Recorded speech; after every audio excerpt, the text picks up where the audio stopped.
Di saat yang lain udah main di 3 nanometer atau bahkan 2 nanometer, Huawei masih berpegang teguh kepada chip 7 nanometer mereka sampai detik ini. Kita di video ini nggak akan ributin Gigabox di sini gitu kan, Fibonacci atau apalah gitu ya.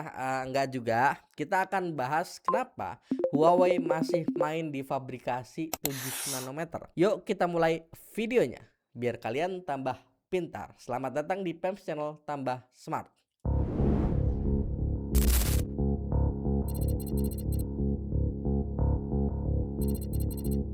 Jujur, gue perhatiin belakangan ya di timeline gua sama beberapa temen itu kan lagi rame gitu ya soal Gigabox, Micro G atau aman enggaknya install aplikasi Google di HP Huawei dan kawan-kawannya itu lagi rame belakangan ya. Tapi sadar nggak sih kita semua tuh lagi ngeliatin lubang kunci, padahal di balik pintunya ada perang raksasa yang jauh lebih brutal. Banyak orang mikir masalah utama Huawei itu cuma di software, padahal jantung pertahanannya yakni chipnya, si chip Kirin 9030 contohnya di Huawei Mate 80 dan Kirin 9020 di Huawei Pura 80 series lagi ngalamin krisis hardware yang paling dramatis dalam sejarah perteknologian. Saat Apple dan Qualcomm udah santai pamer arsitektur 3 nanometer yang makin dingin dan hemat daya, Huawei masih bertahan di 7 nanometer. Pertanyaannya, apakah Huawei udah kehabisan akal atau ada tembok raksasa yang emang sengaja dibangun buat ngurung mereka semua? Buat jawab itu, kita harus tarik garis ke kota kecil di Belanda.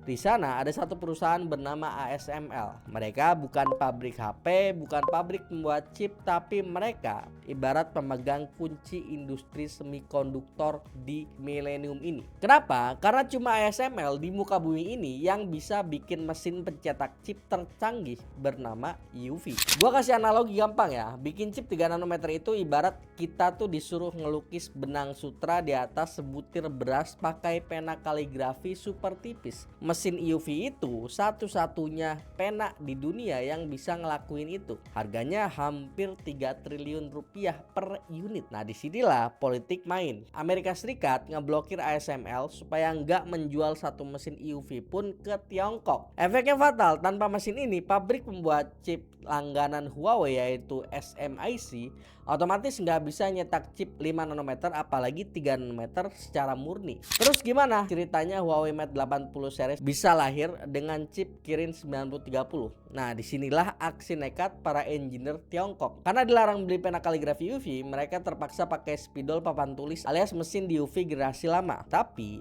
gimana cara ngelukis garis tipis pakai spidol tebal? Jawabannya dicetak berulang-ulang di titik yang sama. Teknik ini namanya multiple patterning. Polanya ditimpa sampai 3-4 kali demi dapat ketelitian yang mendekati 7 nanometer. Nah secara engineering ini pencapaian yang bagus banget, tapi secara bisnis ini tuh bencana. Data industri nunjukin tingkat keberhasilan cetak atau yield rate SMIC pakai metode ini itu tuh drop ke 50%-an. Bayangin dari 4 silikon yang dicetak, 2 harus dibuang ke tong sampah karena cacat. Hasilnya ongkos produksi chip Kirin 9030 tuh ngebengkak abis-abisan, sekitar 40-50% lebih mahal dibanding kalau mereka nyetak di TSMC. Bukan cuma mahal doang, secara densitas transistor juga chip ini tertinggal banget, sekitar 38% dibanding standar industri yang ada saat ini. Mereka kerja 3 kali lebih keras cuma buat dapat hasil yang separuhnya pun enggak gitu kan. Nah sekarang mari kita bawa fakta ini ke meja konsumen ya, ke Indonesia salah satunya ya. Kita ini pasar yang sangat rasional dan paling sensitif soal price to performance. Lu harus paham juga saat lu beli flagship Huawei seri Mate 80 ataupun Pura 80 series contohnya, itu kan harganya tuh belasan atau bahkan puluhan juta gitu kan. Yang lu bayar bukan cuma buat performance mentah, lu lagi ngebayar biaya produksi pabriknya yang ngebengkak gara-gara sanksi politik.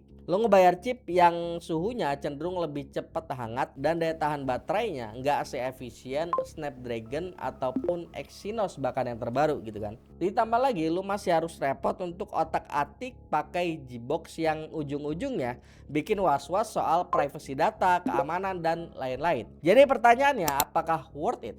Nah kalau lu tanya opini pribadi gua, jujur kalau gua sih ogah ya buat pilih Huawei buat dipakai harian di Indonesia. Lu pikir aja secara rasional keluarin duit belasan sampai bahkan puluhan juta tapi masih harus repot ngakal-ngakalin ekosistem pakai Gearbox dapat chip 7 nanometer yang lebih gampang panas dan boros daya dibanding Snapdragon terbaru. Rasanya value-nya makin gak masuk akal gitu loh buat penggunaan harian kita di Indonesia. Tapi beda cerita kalau misal gua hidup di China sana, di Tiongkok gitu kan. Di sana ekosistem Harmony OS tuh lebih matang banget. Aplikasi harian kayak WeChat, Alipay, Baidu semuanya jalan native tanpa butuh Google sedikit pun. Ditambah dukungan penuh dari jaringan lokal di sana. Blimet 80 ataupun Pura 80 tuh kelihatan masuk akal banget dibanding kalau beli di sini.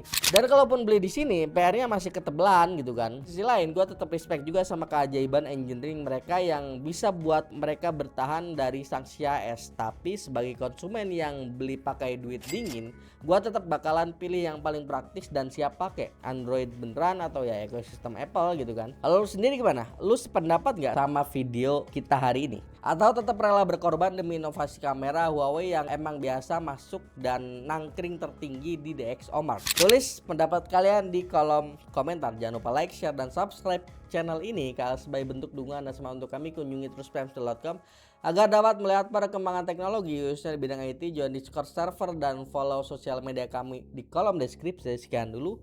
Sampai jumpa di video PTS selanjutnya. Bye bye.